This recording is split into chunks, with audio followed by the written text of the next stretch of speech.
पाकिस्तानी सेना पर बरसा कहर, आसमान से बरसी गोलियां, बीएलए की नई यूनिट तैयार।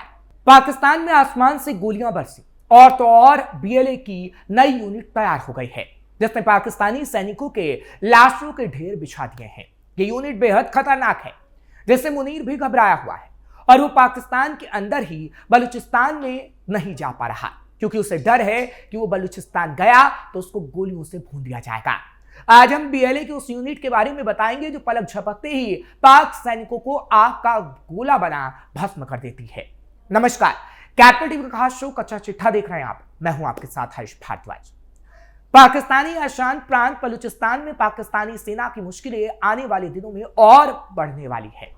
बलूचिस्तान में सक्रिय अलगाववादी संस्था संगठन लिबरेशन आर्मी यानी बीएलए, जिन्हें बलूच विद्रोही कहा जाता है, ने युद्ध के मैदान में तकनीक का इस्तेमाल बढ़ाते हुए अपनी पहली आधुनिक एयर और ड्रोन वॉरफेयर यूनिट काजी एयरो हाईवे रेंजर्स यानी QAHR के गठन का आधिकारिक तौर पर ऐलान कर दिया है, जिससे पलक झपकते ही पाकिस्तानी सैनिक भस्म हो जाएंगे। संगठन के बयान के मुताबिक ये यूनिट उन्नत तकनीक, ड्रोन संचालन और हवाई निगरानी क्षमताओं पर केंद्रित है। बीएलए ने दावा किया कि इस यूनिट की अवधारणा वरिष्ठ कमांडर अब्दुल बासित ने विकसित की थी, जिन्होंने संगठन में तकनीकी शोध और आधुनिक युद्ध रणनीतियों को प्राथमिकता दी। समूह का कहना है कि QAHR ने हाल ही में ग्वादर में चलाए गए बड़े हमले ऑपरेशन हेरोफ 2.0 के दौरान पहली बार ड्रोन का इस्तेमाल किया।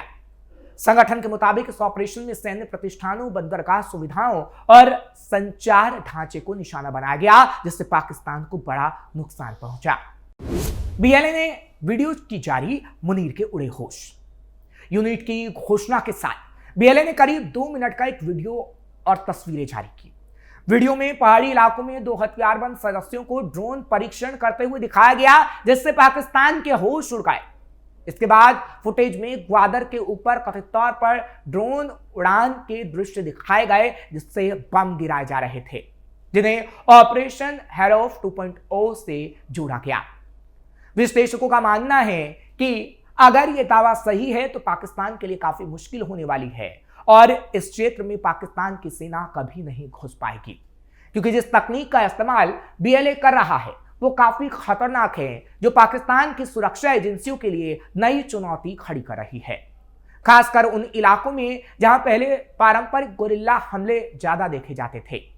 पाकिस्तान अधिकारियों की ओर से इस दावे पर तत्काल कोई आधिकारिक तौर पर जानकारी तो नहीं दी गई, लेकिन ये कहा गया है कि इसे देख मुनीर के होश जरूर उड़े हुए हैं।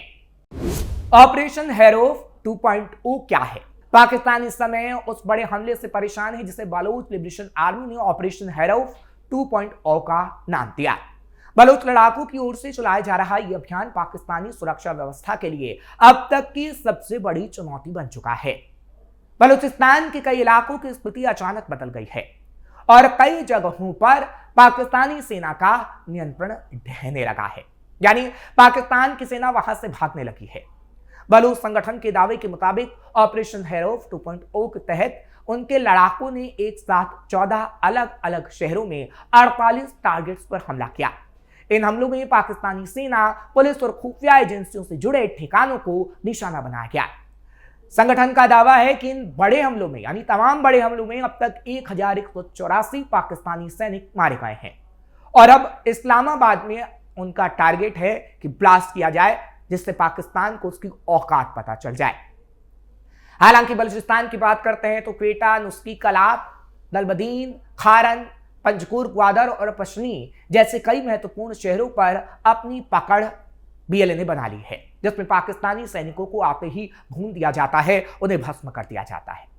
यह पहली बार नहीं है जब बलूच लड़ाकों ने पाकिस्तान की मुश्किलें बढ़ाई हों। इससे पहले भी वो कई बार बड़े हमले करके सेना को चुनौती देते रहे हैं, लेकिन इस बार हमलों का पैमाना और तैयारी कहीं ज्यादा है। इसी वजह से ऑपरेशन हेरोफ 2.0 को काफी खतरनाक माना जा रहा है। हेरोफ नाम का असली मतलब क्या है? ऑपरेशन हेरोफ का नाम बलूची और ब्राहुई भाषा से आता है। यहां हेरोफ का अर्थ होता है काला तूफान यानी ब्लैक स्टॉर्म। यह नाम अभियान की प्रकृति को पूरी तरह दर्शाता है, जैसे एक अंधेरा तूफान जो तेज, हिंसक और विनाशकारी होता है और सामने आने वाली हर चीज को हिला देता है। बलूच लड़ाके इस नाम को अपनी आजादी की लड़ाई का प्रतीक मानते हैं। उनके लिए हैरोफ उस तूफान की तरह है जो पाकिस्तान के नियंत्रण को मिटाकर उनकी स्वतंत्रता की लड़ाई को तेज करेगा। ये नाम पहली बार अगस्त 2024 में चलाए गए ऑपरेशन के पहले चरण में इस्तेमाल किया गया था। अब जनवरी 2026 में शुरू हुआ दूसरा चरण यानी हैरोफ 2.0 इससे भी बड़े पैमाने पर सामने आया है। ऑपरेशन हैरोफ कैसे चल रहा है? ऑपरेशन हैरोफ बलूचिस्तान में चलाया जा रहा एक बड़ा सशस्त्र अभियान है। इस अभियान में बलूच लड़ाकों की कई यूनिट शामिल हैं, जिसमें फिदायीन, हमलावर, मजीद ब्रिगेड, फतेह स्क्वाड, इंटेलिजेंस विंग और विशेष टेक्निकल टीमें शामिल हैं। इन सभी ने अलग अलग शहरों में एक साथ हमले किए। इस वजह से पाकिस्तानी सेना को जवाब देने का समय ही नहीं मिला। ऑपरेशन हैरोफ में महिलाएं भी शामिल। अभी हाल ही में बलूचों ने 200 से ज्यादा पाकिस्तानी सेना के जवानों को मारने का दावा भी किया था। बलूच विद्रोहियों ने बलूचिस्तान के 12 शहरों में सेना, पुलिस जवान और सरकारी इंफ्रास्ट्रक्चर पर खतरनाक हमला बोला था। इस हमले ने पाकिस्तान की सेना और सरकार को हिलाकर रख दिया था। दुनिया ने यह तस्वीर देखी थी, लेकिन सबसे ज्यादा हैरानी तब हुई जब बलूच विद्रोहियों ने हमले की तस्वीरें जारी की थीं। इसमें महिला विद्रोहियों को दिखाया गया था जिनके हाथों में एडवांस बंदूकें देखने को मिली थीं। इससे सवाल उठ रहे हैं कि आखिर महिला विद्रोहियों ने अब बलूचिस्तान की आजादी का संकल्प क्यों लिया है और ऑपरेशन हैरोफ में महिलाओं को क्यों शामिल किया गया? आमतौर पर महिला विद्रोहियों को आत्मघाती हमलावरों की भूमिका दी जाती है, लेकिन ऐसा पहली बार हुआ जब उन्होंने बंदूक को थामा। ऐसा क्यों हुआ है? तो इसका जवाब है पाकिस्तान की सेना। पाकिस्तानी सेना ने बलूचों पर क्रूर हमले किए हैं, सैकड़ों बलूच युवाओं को गायब कर दिया है और बलूच नेताओं को जो शांति के साथ बात करना चाहते थे उन्हें या तो जेल में डाल दिया या फिर मार डाला गया। इससे बलूचों ने अपनी रणनीति में बदलाव किया और उसका नतीजा आपके सामने है। महिलाओं ने क्यों थामा सेना के खिलाफ हथियार?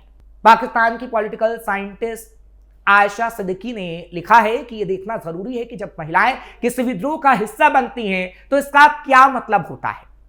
रिपोर्ट्स के मुताबिक हथियार थामने वाली ज्यादातर महिलाएं वो हैं जिनके पतियों को पाकिस्तानी सेना ने मौत के घाट उतार डाला है, जिनके घरों के पुरुषों को पाकिस्तान की सरकार ने क्रूर दमन चलाते हुए गायब कर दिया है। हमले के बाद जिन 2 महिलाओं की तस्वीर जारी की गई उनमें से एक महिला अपने जन्मदिन पर बलूच लिबरेशन आर्मी में शामिल हुई थी।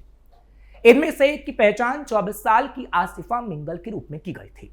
पाकिस्तान के रक्षा मंत्री ख्वाजा आसिफ ने भी माना कि कैसे इन महिलाओं ने सैनिकों के परखच्चे तक उड़ा दिए थे और उन्होंने ऑपरेशन हैरोफ में हिस्सा लिया। पाकिस्तान के लिए बलूचिस्तान में कैसे बढ़ गई मुश्किलें? महिलाओं के हथियार उठाने के बाद बलूचिस्तान अब पाकिस्तान के लिए खौफ बन गया है। एक तरफ जहां मेहरन बलूच और पत्रकार शमीद्दीन बलूच जैसी महिलाओं ने शांति का विकल्प चुना, वहीं सैकड़ों महिलाएं बीएलए में शामिल हो रही हैं और ऑपरेशन हैरोफ का हिस्सा बन रही हैं। कि महिलाएं पाकिस्तान से अपने वतन बलूचिस्तान की आजादी के लिए आत्मघाती हमलावर बनने के रास्ते पर चल पड़ी। पाकिस्तान सरकार ने शांति के साथ आंदोलन चलाने वाली मेहरन बलूच को मार्च 2025 से जेल में बंद कर रखा है। उन्हें बलूचिस्तान की राजधानी क्वेटा में एक शांतिपूर्ण धरने से गिरफ्तार किया गया था। ठीक इससे पहले अप्रैल 2022 में 30 साल की महिला शरी बलूच, जो 2 बच्चों की मां थी और जिनके पास मास्टर्स की डिग्री थी, उन्होंने कराची यूनिवर्सिटी के कन्फ्यूशियन इंस्टीट्यूट के बाहर खुद को उड़ा लिया था। इस हमले में 3 चीनी नागरिक और एक पाकिस्तानी ड्राइवर मारा गया था। जून 2022 में भी ऐसी तस्वीर देखने को मिली थी जब जून 2022 में सुमैया कलंदरानी बलूच, जो एक पत्रकार और बीएलए के पहले पुरुष आत्मघाती हमलावर रेहान बलूच की मंगेतर थी, उन्होंने बलूचिस्तान के तुर्बत में एक पाकिस्तानी सैन्य काफिले को निशाना बनाकर फिदायीन हमला किया था। फिलहाल ये तस्वीर दिखाती है कि पाकिस्तान किस तरीके से बलूच विद्रोहियों से परेशान है और अब जब नई तकनीक का इस्तेमाल किया जा रहा है तो मुनीर के होश उड़े हुए हैं, जिससे साफ तौर पर अंदाजा लगाया जा सकता है कि किस तरीके से बलूच विद्रोही अब पाकिस्तान को सबक सिखाने वाले हैं। फिलहाल आपको ये खबर कैसी लगी कमेंट सेक्शन में जरूर बताएं। खबर को लाइक शेयर करें, कैपिटल टीवी को सब्सक्राइब करना मत भूलिएगा।